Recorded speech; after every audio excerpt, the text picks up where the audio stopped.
Moving onward to our next session, Humanizing Digital Interactions, Empathy and Personalization in the Digital Age. Introducing our speaker, Mr. Nitin Dhingra, Chief Digital Officer and Vice President at Hindware Limited. Mr. Dhingra is the CDO at Somani Impresa Group, which is a leader in digital transformation with over 2 decades of experience.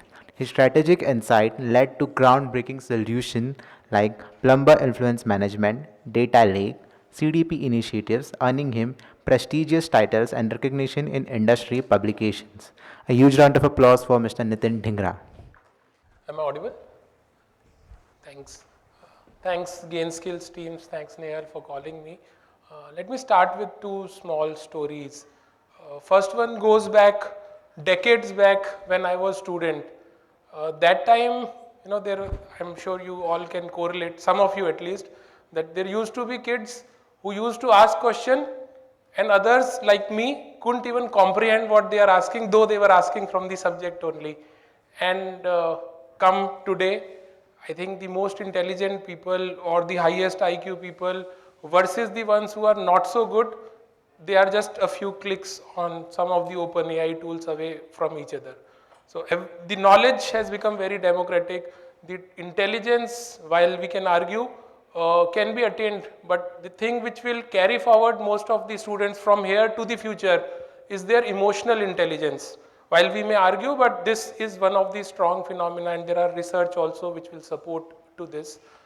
Now the second story is recently there was a case where there was a lady who was pregnant, and during her pregnancy she used to take a lot of things for the baby care and all those things, and all of a sudden unfortunately she had a miscarriage. But the products who were capturing her data continued to send her all the notification and the things that she could buy, and this created a trauma in her mind. Now again, the thing which didn't work for the companies was emotionally connecting themselves, or the emotional intelligence or the empathy to the customers. So with this, ladies and gentlemen, I welcome all of you here, and I wish to share my thoughts on empathy and personalization in the digital age, which I feel is not a choice but the mandate now for all the companies to survive. I am Nitin Dhingra. As given in the introduction, I take care of the digital transformation for Somani Impresa Group. We are more renowned with the brand name Hindware, which is one of the iconic brands that we carry in the conglomerate. And now coming to the importance of empathy in our digital life. Empathy gives a lot of good connects from your side to the customer side. It creates a very good understanding between the consumer and your brand. For example, when the customer is in having a pain point, or they are distressed, for let's say they want to comprehend your problems. When we are working on ChatGPT, for example, we give a very high level problem statement, and we feel very much connected when it converts our problem into something which is very realistic and comprehends and says, do you mean this? And at times when we keep on changing the prompts, it doesn't get irritated. At times I feel like saying, sorry, I have changed this to this, but please help me with this. Though I know it's not a human being, it's just a machine, but still the empathy gets created, and that is how the connect gets established between the digital enabler and the person. Similarly, it creates a lot of emotional connection. So recently, today morning, one of my colleagues shared that unfortunately he had an accident on the roadside, and he called the insurance agent. And he was in a panic mode, but still the insurance agent asked the questions like, number bataiye gaadi ka, और details दीजिए, photo भेजिए. The person was already in a trauma kind of situation, and all these questions elevated it.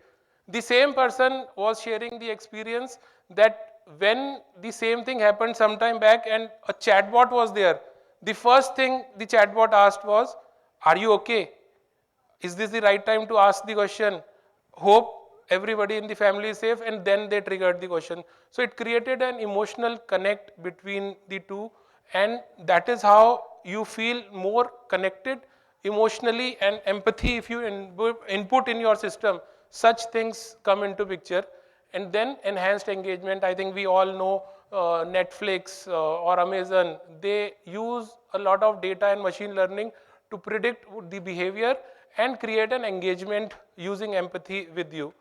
While this is on the benefit side, but some of the Lego blocks which one can use to build empathy in the digital experience, because at the end of the day we have to create an application which resonates with the empathy or the personalization of the person. Now the first, I have written down a few, there could be more according to your use cases, and there could be a thin line of boundary between the blocks which are written here, but I'll try to explain one by one. uh, no, One could be the adaptive interface. So they understand the behavior or the context of the user and accordingly adapt the user interface. A classical example is your dark mode in the phone. As soon as you enter in a luminous area which is dark, it adapts itself and become dark. And when you go to a bright place, then it becomes white again. Or the weather inclusion that is there on your laptop, it gives you the context of the geography where you are, temperature, weather conditions, and if you see the screen, it keeps on changing depending on if it is going to rain or if it is night time. So that is the adaptive interface, and again it creates empathy, and I think some of you can correlate with the experience you may have with such things. Then relevant content. So the content which is created also creates a lot of empathy. Uh, those of you who listen to music on apps like Spotify may correlate to the story that the playlist at time is created basis the songs that you regularly listen. For example, if I listen to Kishorda and Rajesh Khanna songs, it will create a playlist which is of those category instead of the one which are very contemporary in nature. Then again, it creates a lot of empathy for me from the application side. Again, one more is predictive recommendation. I briefly touched before also. Uh, Amazon again is a very classical example. It leverages a lot of machine learning, a data which is collected from the users, and on top of it, it gives you the predictive recommendations of what could be the area of your interest. And then we know that from that list we pick something or the other. Again, understanding user preferences. So for example, let's say I book usually an Ola when I have to take a flight from home. And if it's say early morning 5 o'clock and I open a Ola app, instead of that workflow of clicking the destination, selecting it, the geo tagging of that, instead of all that, it automatically prompts from here the destination, is it airport, and at 5 o'clock in the evening from some hotel I want to go to office or some other place. So basis my previous histories, it will trigger depending on the location and time. And Swiggy, Zomato also, they give you predictive things basis the habits that you have shown for the purchase. So this is the user preference which it has understood and reduce the workflows for the user, and in turn become more intelligent and give you a better experience. Again, this will create a lot of empathy if you build this as one of the block for your applications. Again, design considerations. So if you design your content uh, emotionally connecting to the user or creating empathy with the user. So some time back before an injury, I used to run a lot. At that time, I used to use an application called Strava. So the moment I will do the fastest in a particular lap, it will give me a personal best medal. That and then hooray and all those things. You have completed this as your personal best. Today, the people who were nearby, whoever shared their location and coordinates, and among them you were running at the fastest speed. All of it creates a lot of empathy, and this is the emotional connect that I would have to that application, and that's why most of the people who run continue to use this particular application. Now, one aspect which I would like all of you to think when you are making these application, because in your organization people may say whether they are deemed successful application or not. Then in those cases, there has to be a matrix. Let us call that empathetic digital experience matrix. Uh, this matrix needs to be created, A, to check whether your applications are successful the way it was designed, and B, also to see the course corrections which may be necessary when you sit across business teams, IT teams, and all teams sit across. Then you need to see whether they are going in the right direction or not. One example which I have mentioned here is an assumed example. So let's say we create a digital empathetic application, all these Stravas or YouTube recommendations or whatever. Then you can have metrics that how many people acknowledged that there was a digital experience of empathy which they saw in the application. And let's say in this case, engagement roughly was 95%. Then you have to see of those 95%, how many retained, how many of the customer came back to you. So then you can attribute the empathy as one of the criteria why the people are coming back to you. And finally, what is the attribution of all this converted to your top line growth? Let's say $1 million is of the business got enhanced because of all this. So such attributes, if you create, if you monitor them as a KPI of the metrics for the digital personalized experience things, then you will come to know the course correction as well as success of such things. So I just wanted to share a few building blocks around it. Then nothing comes without challenges, and every challenge would have opportunity. Like I said, every dark cloud would have a silver lining. So some of them are here. The basic constraint of any digital application which tries to have the empathy with you is the lack of clear evidence. Today, somebody is speaking at an event. A few of the people may emphasize whether the person can speak, not speak, because they are seeing either the person live or they may be physically present in the room where the person is speaking. But there is a lot of gestures involved, eye contacts involved, body language involved, speech involved. But in such uh, applications, it's basis the clicks of a person which the person may skip, and you may either over create the empathy or under create, and it may be a failed experience compared to what your desire could be. So that's a very big problem area. Again, language barriers in a country as diverse as ours.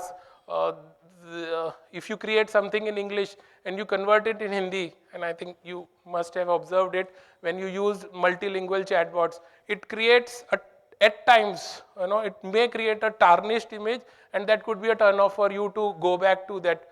One of the very good Duolingo app I have seen, and I strongly suggest you see the case study around it. It creates learning a very encouraging thing when you want to learn different languages. It creates a gamified version. Today you are the champion. This is the course that you need to do with the pace, basis your own IQ and other things. So it creates multilingual language learning, a good thing. But again, it has challenges like I mentioned. Inclusive design. Some of you might have seen on the website these days, there is an option of reading the text.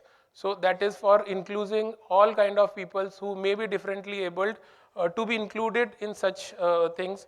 And thus this also creates a lot of opportunity to be added in the overall empathy or personalized thing.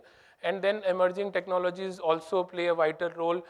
There is a forum called Medium where you can share your anecdotes from life, and people who would have similar stories would really get connected, something like Quora, and then there'll be a lot of exchange of ideas. But then it has its own challenge of data sharing, privacy, which many new clauses within the India are coming up. One has to be compliant to those.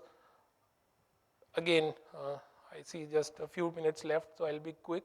On the future of such empathetic things, what is happening and what may happen down the line. AI is giving a lot of powered personalization experiences that collects the data of yours, and your experience is contextual to yours. There is an application called Dreambox which gives every child the learning at their own pace. When we were in school, at least I was in school, there was no such option, and the teacher, whatever they used to teach, some would understand, some may not understand because of the pace or the IQ levels. But this application uh, adapts itself to the pace of a kid, and then you can decide the milestones which can be achieved. So AI helps in that context. Then there are conversational interfaces, Alexa. They understand the sentiments, like I mentioned of the insurance case. It understood the sentiment of the person may not be very nice, and it assured a person, calmed the person down, and then gave the next level of answers to the queries. Immersive experience, geographies are, it said geography is history. Post COVID, at least we can say that geography has become history, and tools like AR, VR are becoming the catalyst. So boundaryless, you can see anything, anywhere, and feel it as close to real as possible. And again, it creates empathy or the personalization to the next level.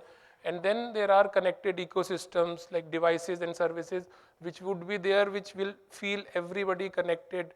One example is an Empatico application where you can learn um, different cultures, inclusions, diversities, and then that is how you feel connected. Though I could feel connected to a Latin American culture when I understand from such tools. And then when I do that, I am very empathetic to them. And no, so that helps. One example, without naming the brand, I think all of you can correlate, which shows a lot of digital empathy, is a wearable device. This acts as your watchful companion when it gives a haptic alert as soon as you enter in a high acoustic zone. And this I had experience. We have a lot of factories. When I enter, then I get a haptic alert. It's such a nice feeling that somebody is caring for your acoustics, your ears. So then I take the precautions which are required. It acts as your friend, which gives you alerts and notification. It acts as your health partner. If your ECG patterns are showing some cardiac things, then it will give you an alert. It also acts as your watchful, I would say not watchful, but a digital spy. If your product is lost, then it can spy and tell you where exactly it is. So all of these things makes the specific brand more profound, even though it comes at a premium cost, because it shows a lot of digital empathy and it correlates to your everything. Now, just to summarize what I said in last 20 odd minutes, digital empathy in the application building is not a wish list kind of thing, it's a necessity. To start your journey, you have to collect a lot of data of your customers or the engagements that you do from your applications, and understand the need from the empathy lens. Once you understand all those things, then design the application with some of the building blocks we talked, whether it is design or predictive analytics or the contextual behavior. So design from the empathy, and finally leverage all the AI, ML, social media, AR, VR to build such applications and continue the course correction from there. One of the application that we also have is our smart chimneys. So when you are working on a chimney in a household, you at times don't want to you want your hands to be hygienic, you don't want to touch a chimney, or at times your hands may not be dry to spoil the chimney, it may not be dry. So with the wave of hand you can start and switch off the chimney. So this also shows empathy. Our customers appreciate such things. So with this, just I want to end. Thanks to all of you for hearing this. Thanks a lot, Mr. Nitin Dhingra, for sharing your insights on the importance of empathy in the age of digital and AI. To do the honors, I request Mr. Shashi Ranjan, Head of Customer Experience at Dr. Lal Path Labs, to please join us on the dais.